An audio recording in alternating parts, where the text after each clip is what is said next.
Hi, I'm Mitch, and welcome to the Restoration Road, where my guest today is Niyoki Chapman. Niyoki is light. She is an amazing worship leader, an amazing singer, just an amazing human being. And her story is powerful. You will love hearing her share her heart and her journey.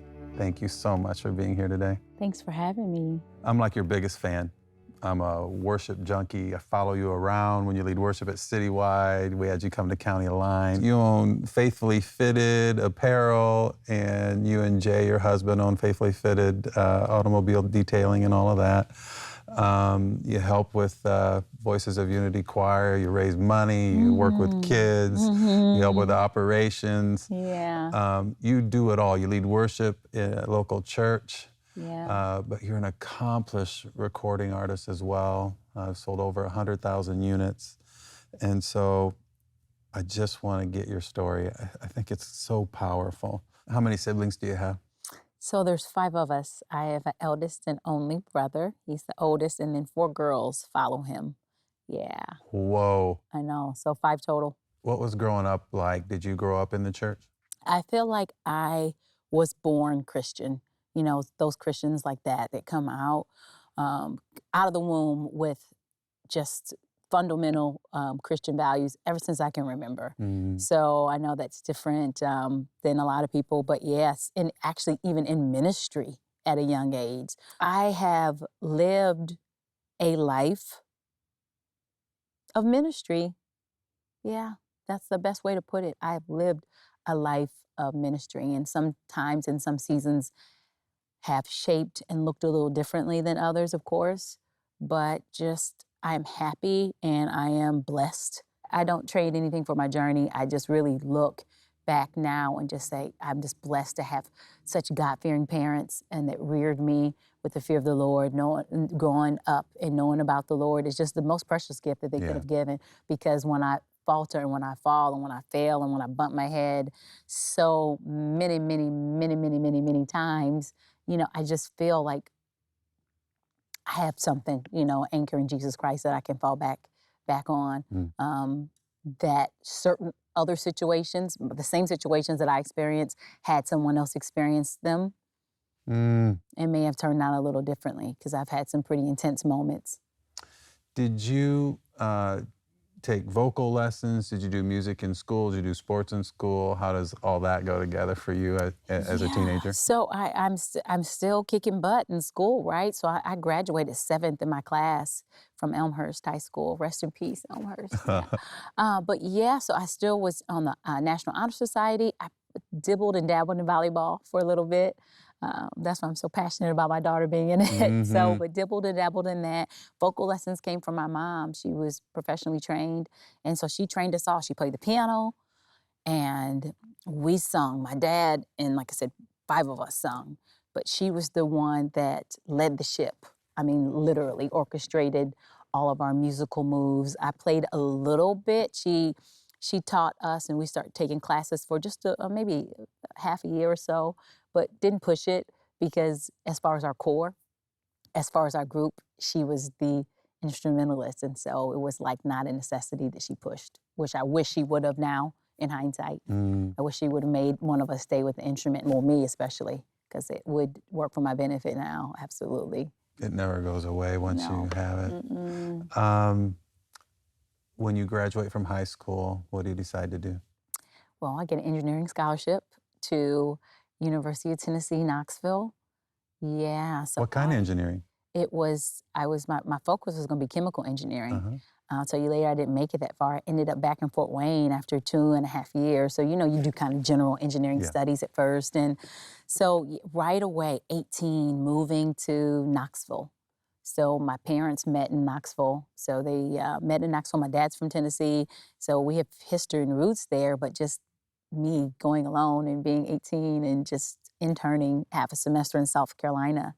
Yeah, and it was a lot of movement around that time, and a lot of figuring out who Niyoki was and who she was at the time, and trying things just because I was so sheltered and shielded, and seeing how all that looked. Yeah.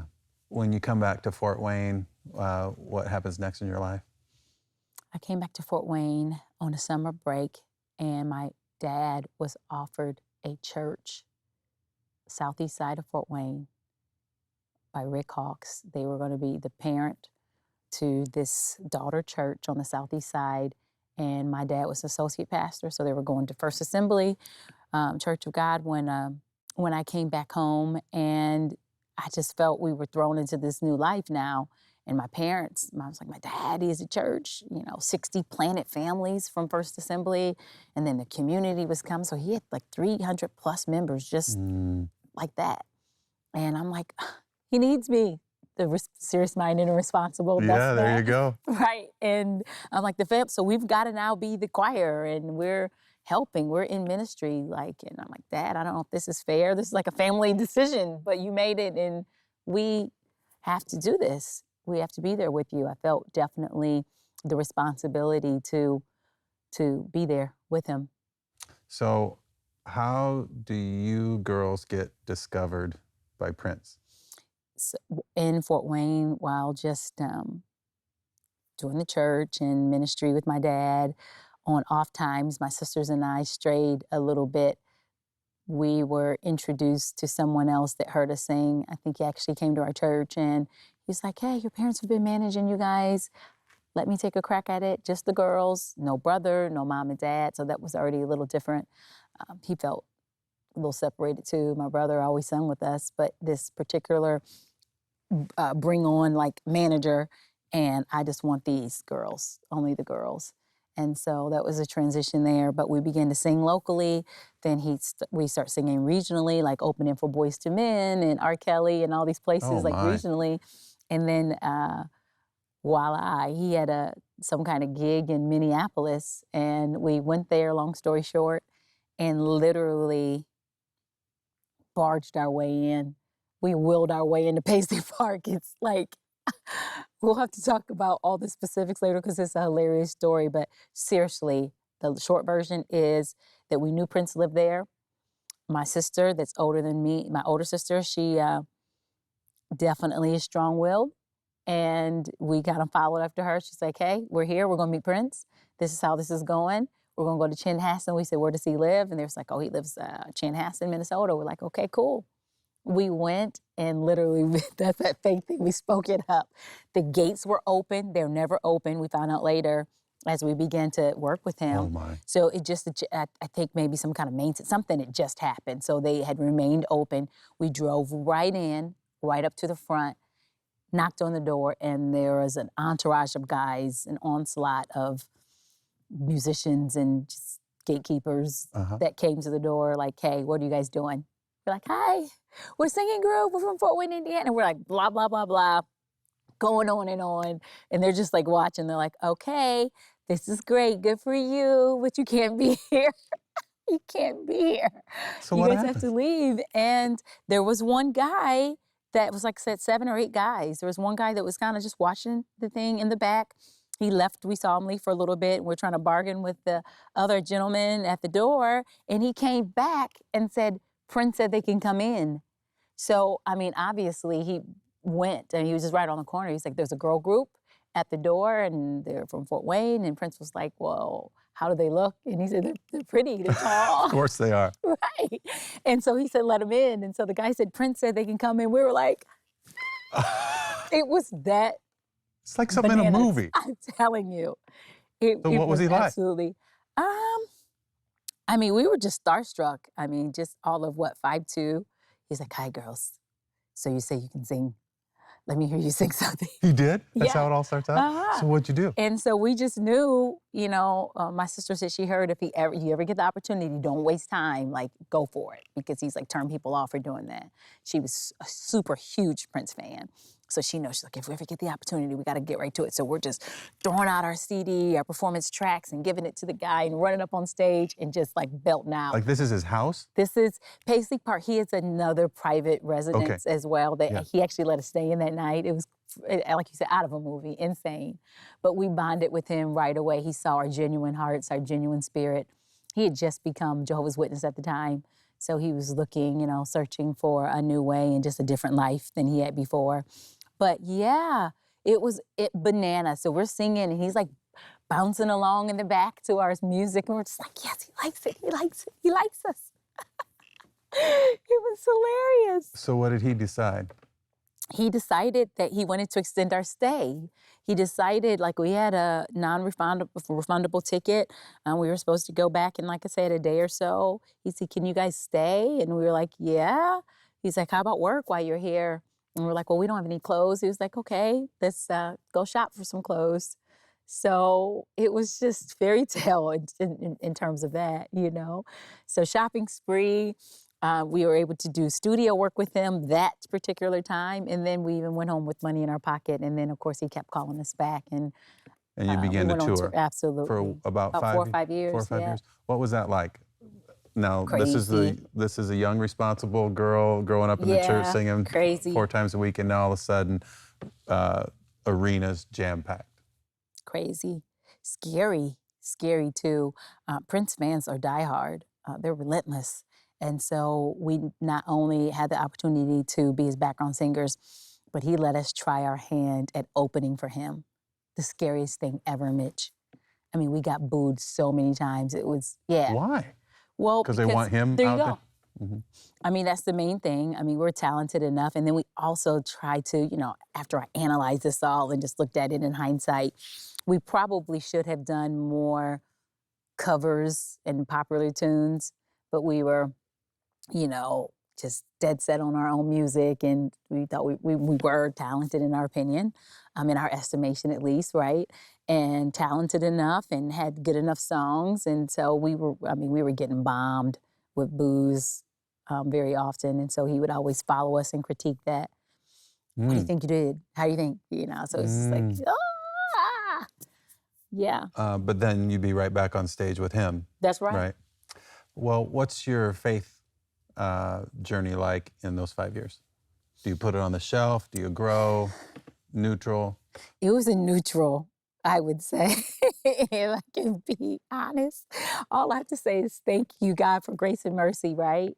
A lot of grace, and there was a lot of mercy, and it was a lot of keeping me even when I didn't know or wanting to be kept, you know, in the stage that I was just kind of exploring. I think, you know, we had this certain life. Um, I won't say delivered to us, but that's all I've ever known. And so it was no explore your faith, explore, you know, we're a Christian, you know, PK, you know, preacher's household, we were doing that. And I needed this discovery time because you can't rely on mom and dad's religion forever. Right. You know, it's got to be your own. It's got to turn into a relationship at some point. Mm-hmm. And what would cause something like that but times like this as to where you can kind of surmise God's grace and glory and his favor, his unmerited favor, when you actually can see instances of had it not been for the Lord on my side, where would I be? When you see those kind of things that he's kept you from, when you see those doors that he opened, when he made a way out of no way, when you begin to quote these things and quote from the Bible and see, you know, it starts clicking.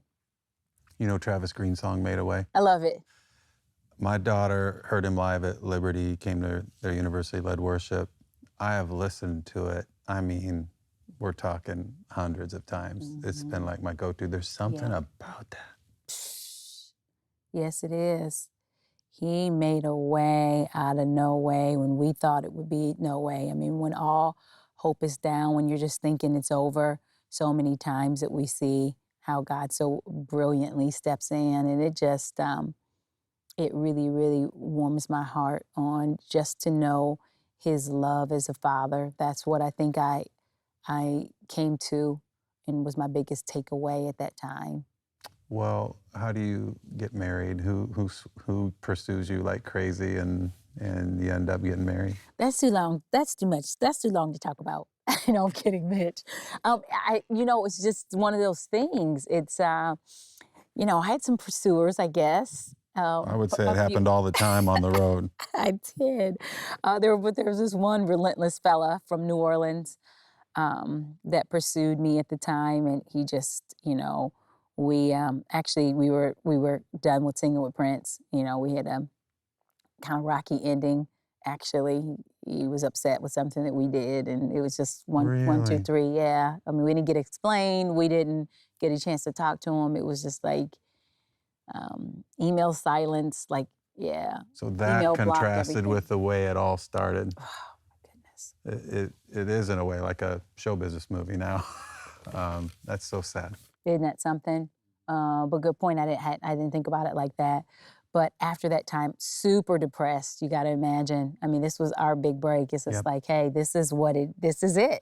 Like, this is the full circle moment for us, right? You know, because he had promised and told us so many times that um, he would help with our career and just kind of push us, and we never got that far. And uh, yeah, and this was just like another letdown because we've been singing so many times and singing so with so many almost contracts. Everything was like 11th hour, something would change. Even when we were doing singing gospel music with my parents, Mhm. it would be like close but no cigar, like just right there, Mm. and then something would.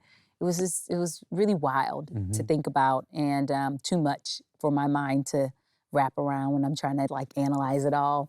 The engineering part of my brain, I could never figure it out, and so I just said, "Okay, God, I thought this was your will, but maybe it's not. I mean, I'm just not gonna sing at all. Like, I've tried it this way, I've tried it that way. Mm. This must not be in the cards for me. You must not want me to go down this path." And uh, when I did meet who we ended up getting married to, that's where he found me. And how does that unfold? I was again in a season of contemplation and just, I mean, everything that I had known, I think, to be was different at this moment. You know, everything that I Mm. felt, I mean, even including my relationship with the Lord, you know, I was just so gung ho and just so sure of a certain trajectory, certain path for myself, you know, that definitely was interwoven with the music. But all of that, like I said, my faith, the music has always been together. Um, and it was separated definitely at that time. And so now it's just like, how does this feel to just have faith? Because I'm not singing anymore, God. Mm. I'm not doing it. I don't want the heartbreak anymore. I don't want any of the disappointment anymore.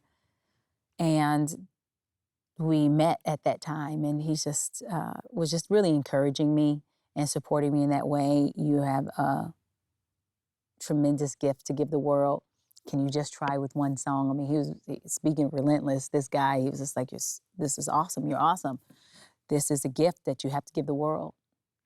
I'll support you. I will do what we need to do. You know, we will move to Nashville. We will do this and we'll do that. We'll do billboards on you, everything. We just have to make sure that your voice is out to the world. You have a message. And so, I mean, just constantly hearing that over and over, you know, it's like, maybe, okay, let's not try it. Let's don't think of it as an album. Let's try one song. That's how Mhm. he got me. Mhm. So one song back in the studio led to a whole project and into a sophomore project.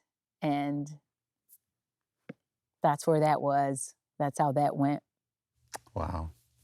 And are those the projects that sold the 100,000 units? Correct. Wow. Yeah, my first single, it was crazy. My first single, um, again, unknown artist, unknown record label. We came out with our own. It was D2G Records, Mhm. Dedicated to God Records. Mm. And my first single charted um, Billboard in the top 10.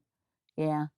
Wow. Yeah, first time, first song, new artist, like I said, new label. I didn't have any kind of, you know, previous real backing in the industry as far as that went.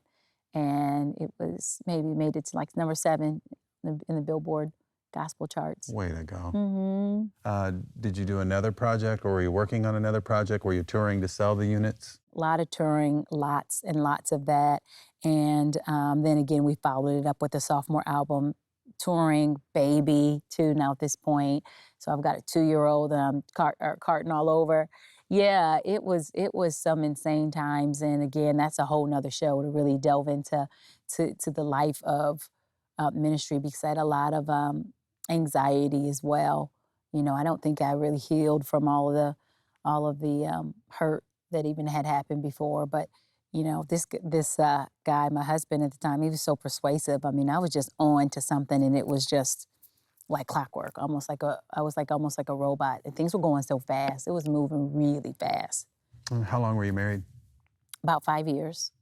Yeah. And sometimes it doesn't last, and you're in ministry and it doesn't last. Is that devastating to you at the time? Do you think you're going to hit the pause button again? How do you process that? Mm. All these hard questions, Mitch. This is something, you know? Um, but it's something that I need to talk about, so maybe it'll bless someone else. So I'm not even really thinking so much about ministry. The circumstances surrounding our divorce was so devastating. That was just like I had to compartmentalize it all. So ministry was not a focus. Family was a focus. My son was a focus. What am I doing now? God, what's going on? Here we are again with another crazy pivot that, I mean, is spiraling in the wrong direction, in my opinion. Tough, just tough times. I could barely, I really want to say I was on a verge of a nervous breakdown, seriously, at that time. I was so overloaded mentally and emotionally that, Mm. I mean, super thin. I mean, I'm pretty thin now, but maybe like try to imagine 15 pounds thinner Oh than. my. My family, they were very, very worried when I came back to Fort Wayne. Very worried. My son was 2. And just, oh my goodness, devastating times for me. How did you heal?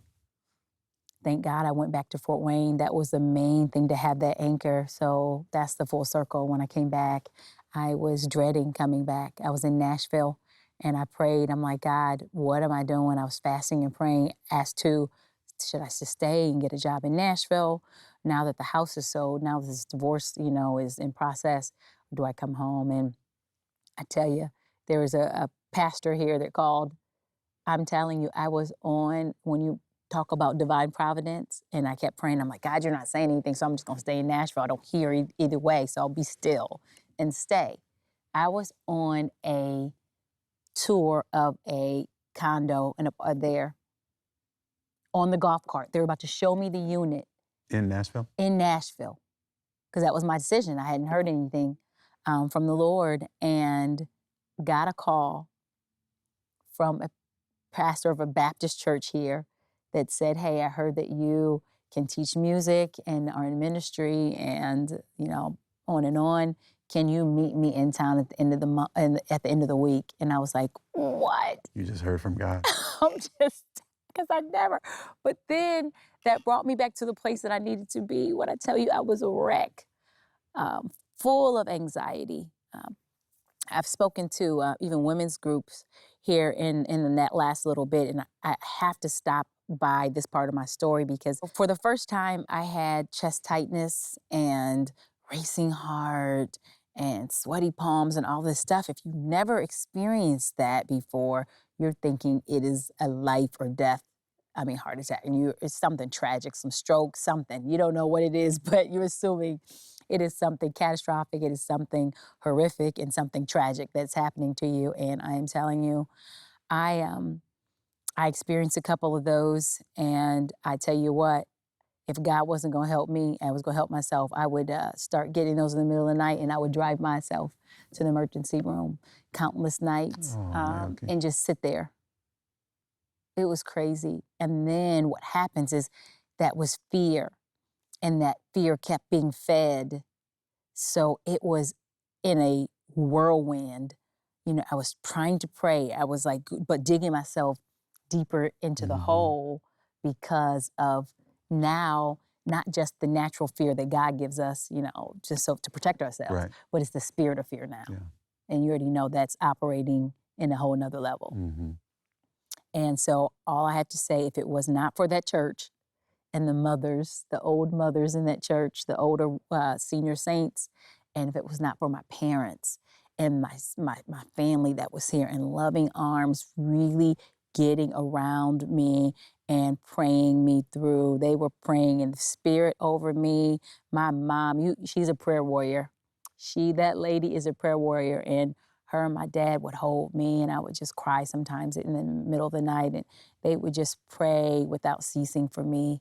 They really, really would. Mm. I was praying for myself, but I didn't feel like I was getting any kind of prayer through. And so it was just one of those times that I was able to see deliverance again, in God's hand, how he just brought me really literally from the pit of all of that and began to restore and heal me day by day, Mm. little by little. And now you have the superhero husband, Jay, who said he saw you in an airport and couldn't do life without you. But in that plane trip that you had, that you talked the whole way, you said something about he needed to know the Lord, and it begins a journey on his behalf. And he reads Romans, and he's all in at that moment. Yeah. Yeah, that's precious, that's precious to just live a life of faith, falls and all, but just to live a life of just knowing God and a relationship with God. We are going to trip up so many times. And that's what I just feel like my life was a whole bunch of times of, I'll even say that I felt there were missed opportunities, but just a lot of times that I fell, and I fell over and over again. But God's grace and his mercy is just definitely the underlying theme for this. Like, kept picking me up. And so just to have those reinforcements over and over again, that's my testimony. Mitch, I was singing this earlier. It just said, I love you, Lord, and I lift my voice to worship you, oh my soul, rejoice. Take joy, my King, in what you hear. Let it be a sweet, sweet sound in your ear. Oh, thank you so much, You're Niyoki. welcome. I'm Kelly Bird, executive coach at Sweetwater Sound, and I would encourage you to join Mitch and myself next week on the Restoration Road. Yeah.